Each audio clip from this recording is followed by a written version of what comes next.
So we want to estimate the correlation between monthly news and the government corruption and government's popularity using a time series monthly data set. Okay, so the first thing to realize is it's time series, okay? Time series. What does time series mean is that I'm only looking at one individual, our government, over time. Okay, just one individual. The variable news and popularity are continuous variables. We believe that the relationship between these two variables is not linear and may not even be monotonic.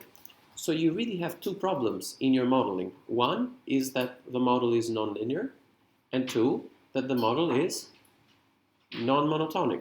Now, to answer that, you need to kind of understand what's the meaning of nonlinear and what's the meaning of non-monotonic. So let me try and give you a visual for those. So before I kind of answer here, imagine that here you have your y variable, which is popularity,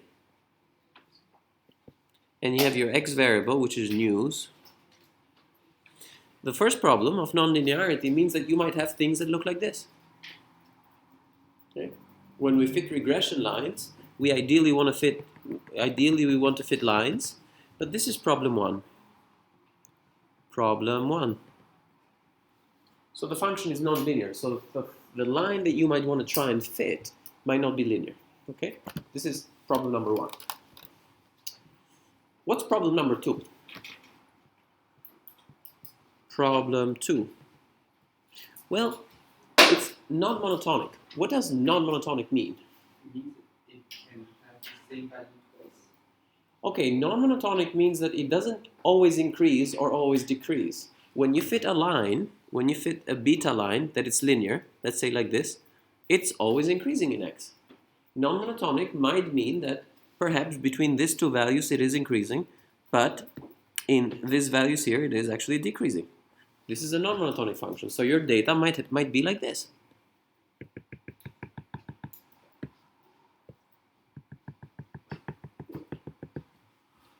So the question says, suggest two empirical models to estimate the relationship of interest.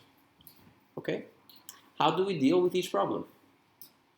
Here's how we deal with nonlinearity.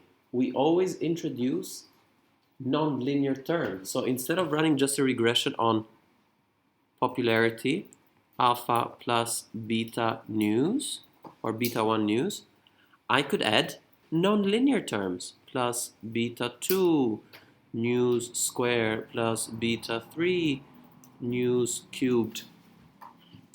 How do I know when to stop? Because I haven't been told anything about the degrees of linearity. Generally, you would stop where any of these coefficients become statistically insignificant, right? So the cube of news might be statistically insignificant once I have the square and itself. Okay? So that's one way that you could fix, or you could try and address this problem one.